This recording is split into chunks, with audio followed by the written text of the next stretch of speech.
Hello friends, my self Rakesh और मैं आपका अपना यूट्यूब चैनल पाई टू मोल में स्वागत करता हूं।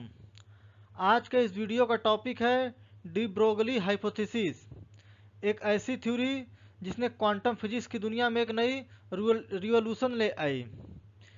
क्या आपको पता है कि सिर्फ लाइट ही नहीं बल्कि इलेक्ट्रॉन जैसे पार्टिकल्स भी वेव की तरह बिहेव करते हैं?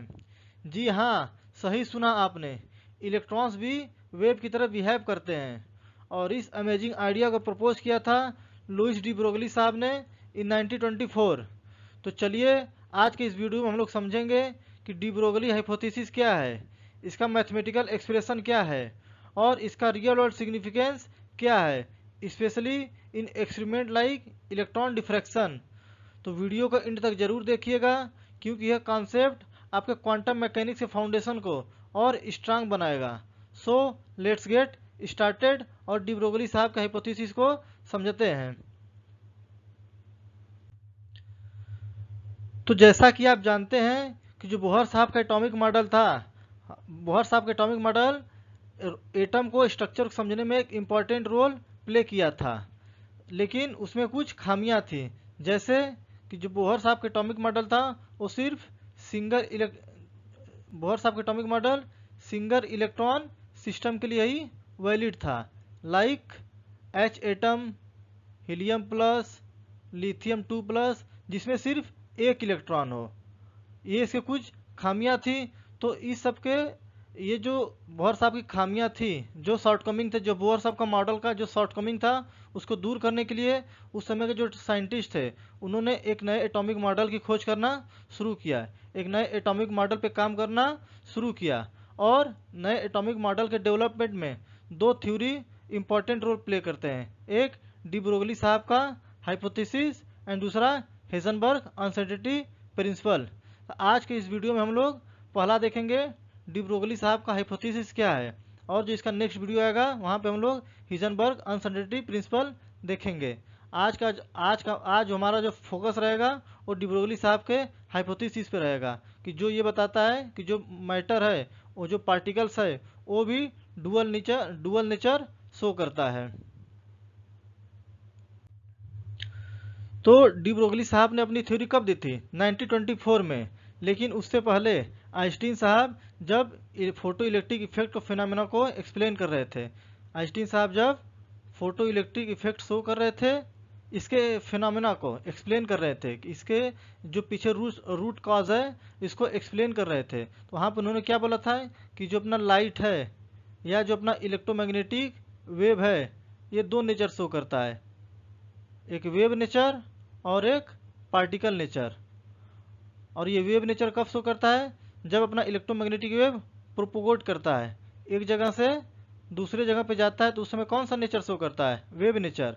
लेकिन जब यही इलेक्ट्रोमैग्नेटिक वेव, यही लाइट जब पार्टिकल के साथ इंटरेक्ट करता है, जैसे फोटो इलेक्ट्रिक इफेक्ट में यहाँ पे हम लोगों ने देखा था, जब ये लाइट पड़ती है तो यहाँ से इलेक्ट्रॉन रिलीज होता है, इमिट होता है।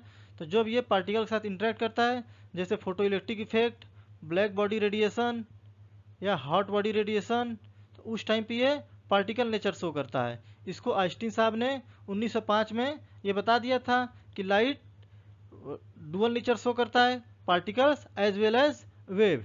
तो डी ब्रोगली साहब ने इन 1924 में क्या बोला कि सिर्फ लाइट ही नहीं, अपना जो मैटर्स है, जो पार्टिकल्स है, जिसके पास मोमेंटम है, अपने जितने सारे पार्टिकल्स हैं, मैटर्स हैं, जिसके पास मोमेंटम है, वो भी डुअल नेचर शो करता है, वो भी पार्टिकल की तरह और वेव की तरह बिहेव करता है, प्रोवाइडेड कि उसके पास क्या हो? मोमेंटम हो, उसके पास वेलोसिटी हो।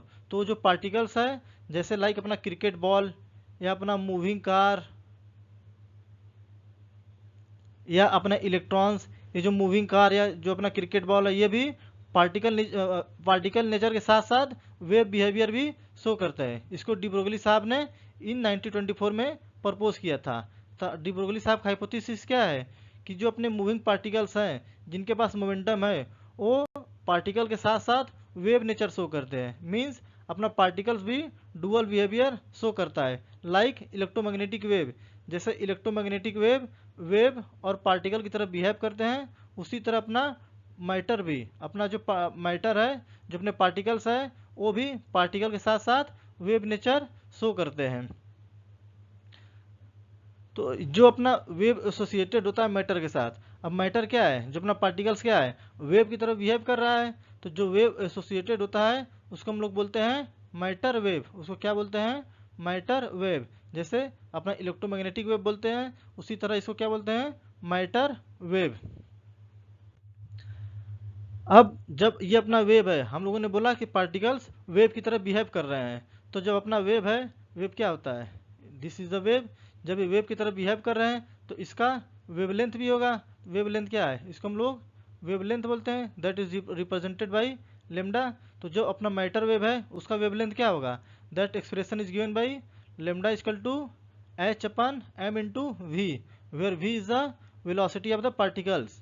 जो अपना पार्टिकल्स है उसके पास वेलोसिटी है, उसके पास मोमेंटम है, तो जो उसका वेलोसिटी है that is the v velocity, and m is the mass of the particle, m is the mass of the particle, and h is the Planck constant, जिसकी वैल्यू कितनी है 6.626 into 10⁻⁻34 joule second. v is the velocity of that particle and m is the mass of the particle. और हम लोग जानते हैं momentum, जिसको हम लोग रिप्रेजेंट करते हैं p, that momentum is equal to m into v, ये होता है, ये हम लोग जानते हैं। तो हम लोग इस फार्मूला को क्या लिख सकते हैं, lambda means wavelength of the matter is equal to h upon m v और h upon p, where p is the momentum of that particles. अब ये फार्मूला कहाँ से आया, इसका एक्सप्रेशन हम लोग इसका डेरिवेशन देखेंगे। तो हम लोग जानते हैं कि जो अपना इलेक्ट्रोमैग्नेटिक वेव होता है उसकी उसकी एनर्जी क्या होती है। जो हम लोग प्लैंक क्वांटम थ्योरी में देखा था कि जो अपना वेव होता है उससे एसोसिएटेड एनर्जी क्या होती है, E equal to h c by lambda. ये जो अपना वेव होता है उसकी associated energy E equal to h c by lambda. और आइंस्टीन साहब का थ्योरी ऑफ रिलेटिविटी क्या है, E equal to m c square. इस दोनों को हम लोग इक्वेट कर देंगे, तो m c square equal to h c by lambda. यहाँ से एक सी कैंसिल हो गया, तो यहाँ क्या बचा, lambda equal to this lambda इधर चला जाएगा, और यहाँ पे क्या बचेगा एच अपान एम सी। अभी किस केस में है, ये फोटोन के केस में है, तो हमें पार्टिकल केस में करना होगा, हमको ऐसे पार्टिकल समझना होगा इसको। तो ये जो अपना सी है, सी क्या है, स्पीड ऑफ लाइट, सी क्या है, स्पीड ऑफ वेव, इसको हम रिप्लेस कर देंगे वी के साथ, तो क्या हो जाएगा H upon M into V. इस सी को हम लोग ने रिप्लेस कर दिया v के साथ, वेलोसिटी ऑफ द पार्टिकल। तो यहाँ से हम लोग इसका एक्सप्रेशन देख सकते हैं। ये फार्मूला, ये जो डी ब्रोगली साहब का हाइपोथेसिस का जो एक्सप्रेशन है, ये कहाँ से आया, हम लोग जानते हैं कि जो फोटोन होता है उसकी एसोसिएटेड एनर्जी होती है एच सी बाई लेमडा। और थ्योरी साहब का जो फेमस इक्वेशन है रिलेटिविटी का, E equal to m c square, इस दोनों को हम लोगों ने इक्वेट कर दिया, तो यहाँ से हमें मिल गया lambda wavelength equal to H upon M C. और in the case of the particle this c is replaced by the velocity of the particle and give the final expression wavelength equal to h upon mv or h upon p। तो हम लोगों ने देखा कि जो अपना D Broglie साहब का हाइपोथेसिस में है उसमें lambda equal to H upon m v. अब कुछ पार्टिकल्स होते हैं जो साइज में बड़े होते हैं, जैसे अपना क्रिकेट बॉल है या मूविंग कार है, उसको हम लोग बोलते हैं माइक्रोस्कोपिक ऑब्जेक्ट। कौन सा, माइक्रोस्कोपिक। और कुछ पार्टिकल्स होते हैं जैसे इलेक्ट्रॉन्स, प्रोटॉन्स, और उसको बोलते हैं हम लोग माइक्रोस्कोपिक, जो बहुत छोटे होते हैं साइज, जिसको हम लोग नेकेड आई से नहीं देख सकते हैं, that is a microscopic object. तो जो अपना डी ब्रोगली साहब का हाइपोथेसिस है, ये काम तो दोनों जगह पे करता है कि microscopic object as well as microscopic object. But अपना जो माइक्रोस्कोपिक ऑब्जेक्ट होता है उसमें वेवलेंथ इतना बड़ा होता है, उसमें वेवलेंथ इतना छोटा होता है कि उसको हम लोग प्रैक्टिकली मेजर नहीं कर सकते हैं। इसका आप लोग इस एग्जांपल समझ सकते हैं कि जैसे सपोज ये अपना क्रिकेट बॉल है, ये क्या है अपना क्रिकेट बॉल, जिसका मास अपना क्या है 0.1 kg, और किस वेलोसिटी के साथ घूम रहा है, ये 70 मीटर पर सेकेंड वेलोसिटी के साथ घूम रहा है। तो इसका वेवलेंथ कितना होगा, lambda equal to H upon m भी। एच की value 6.626 into 10⁻⁻34 divide by m की वैल्यू कितना है 0.1 और v की वैल्यू 70, तो यहाँ से हम लोग निकालेंगे तो जो अपनी वेवलेंथ की वैल्यू आएगी वो कितना आएगा, that is equal to 9.46 into 10⁻³ metre. तो यहाँ पे आप देख रहे हैं कि जो अपना मूविंग ये बॉल है, रनिंग बॉल है, जो 70 मीटर पर सेकेंड के साथ मूव कर रहा है, उसकी वेवलेंथ की वैल्यू कितनी है, 9.46 इंटू 10⁻34, जो कि बहुत छोटा है, प्रैक्टिकली इसको मेजर करना इम्पॉसिबल है।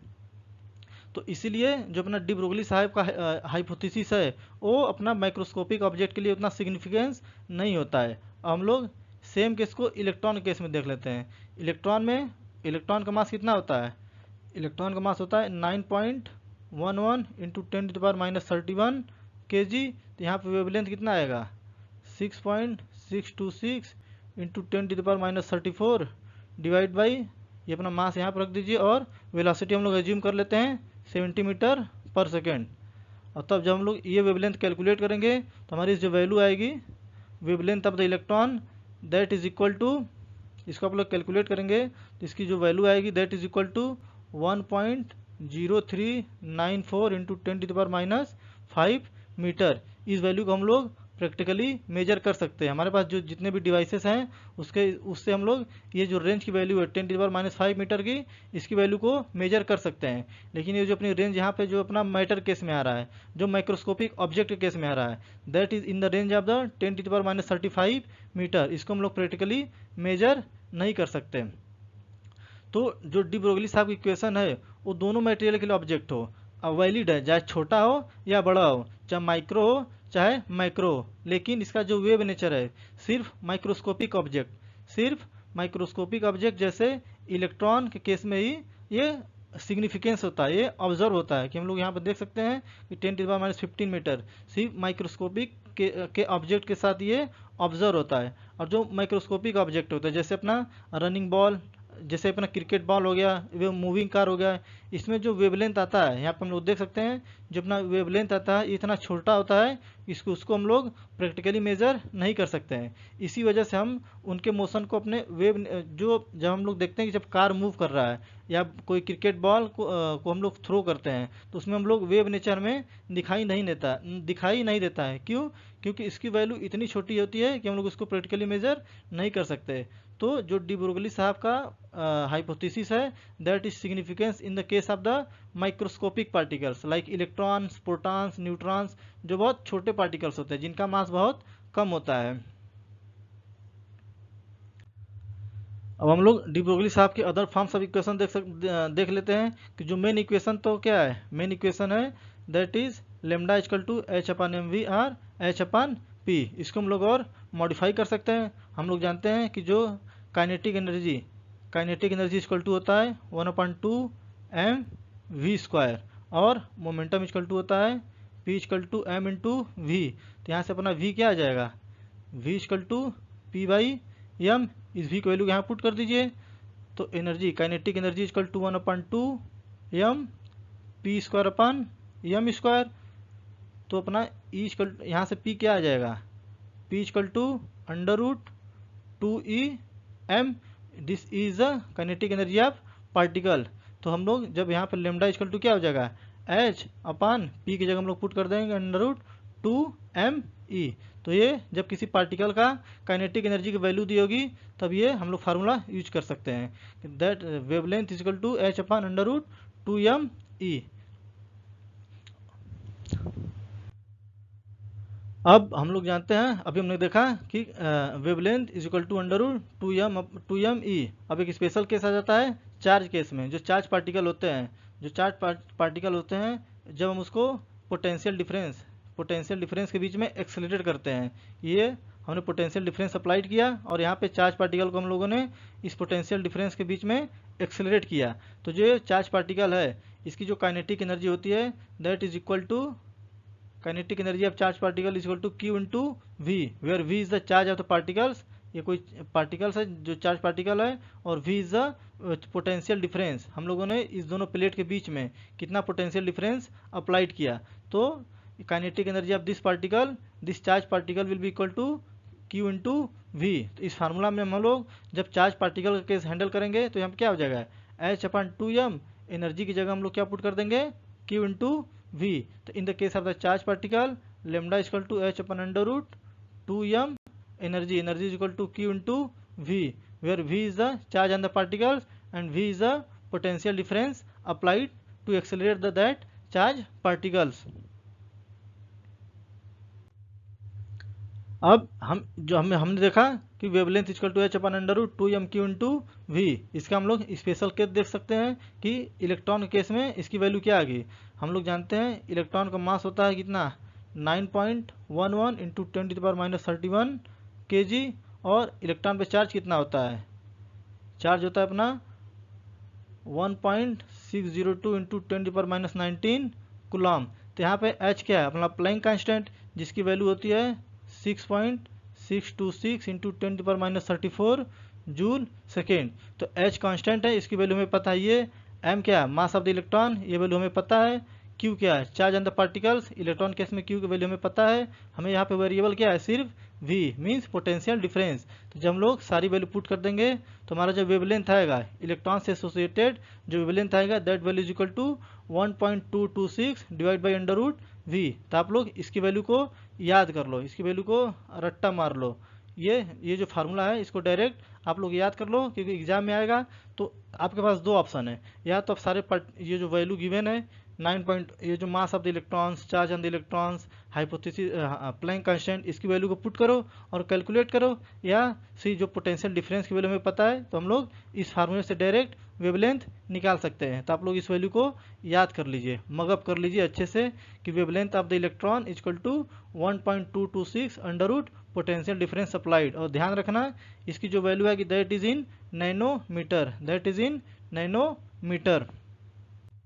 तो जैसे हम लोग इलेक्ट्रॉन का देखा उसी तरह और भी सब एटॉमिक पार्टिकल्स हैं, प्रोटॉन है, न्यूट्रॉन है, अल्फा पार्टिकल है। तो इसकी वैल्यू आप लोग डायरेक्ट याद कर सकते हो।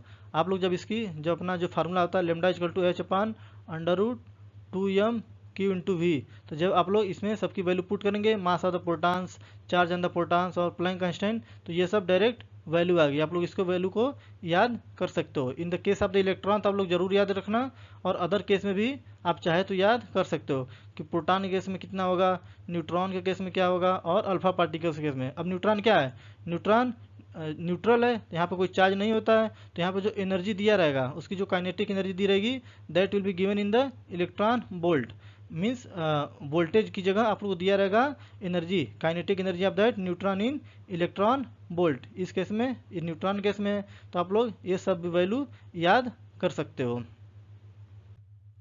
अब एक आता है स्पेशल केस, गैस मालिक्यूल। जो अपना गैस मालिक्यूल होता है, जो अपने गैस होता है, उसको जब हम लोग हीट देते हैं तो उसका जो टेम्परेचर होता है T, यहाँ तो अब जब उसको हम लोग हीट देंगे तो क्या होगा, गर्म होगा, तो उसके अंदर काइनेटिक एनर्जी आएगी। तो उसकी जो काइनेटिक एनर्जी होती है गैस मालिक्यूल की that is equal to 3/2 kB into T. Here T is the absolute temperature in kelvin. T क्या है, absolute temperature, means zero scale पे टेम्परेचर क्या है गैस मालिक्यूल का, और Kb is the Boltzmann constant, जिसकी value ये होती है 1.38 इंटू 10⁻23 जूल पर केल्विन। तो हम लोग देखें कि इलेक्ट्रॉन इसकी एनर्जी क्या हो गई, this is the kinetic energy of the gas molecule. तो इस फार्मूला में हम लोग E की जगह इसकी वैल्यू को पुट कर देंगे तो अपना क्या आ जाएगा, H/√3m Kb into T in the case of the gas molecule. तो अभी हम लोगों ने उसका मैथमेटिकल एक्सप्रेशन देखा डी ब्रोगली इक्वेशन का, that is equal to H/mb r H/p r H/√2m kinetic energy. और हम लोगों ने चार्ज पार्टिकल केस में देखा this kinetic energy equal to Q into V, और गैस मालिक्यूल केस में देखा this kinetic energy equal to 3/2 kB into T. और कुछ स्पेशल केस भी देखे कि इलेक्ट्रॉन के केस में, प्रोटॉन के केस में, न्यूट्रॉन के केस में और अल्फा पार्टिकल केस में इस वेवलेंथ की वैल्यू क्या होगी। तो अब हम लोग इस पर कुछ क्वेश्चन प्रैक्टिस करेंगे। तो हम लोग जो क्वेश्चन प्रैक्टिस करेंगे, हम लोग जो अपना नेक्स्ट वीडियो आएगा उसमें हम लोग कुछ क्वेश्चन प्रैक्टिस करेंगे डी ब्रोगली हाइपोथेसिस से रिलेटेड। तो यदि आप लोग चैनल पर नए हैं, चैनल को सब्सक्राइब नहीं किया है, तो वीडियो का अपडेट पाने के लिए चैनल को सब्सक्राइब करना ना भूलें। Thank you, all the best, keep watching, keep learning.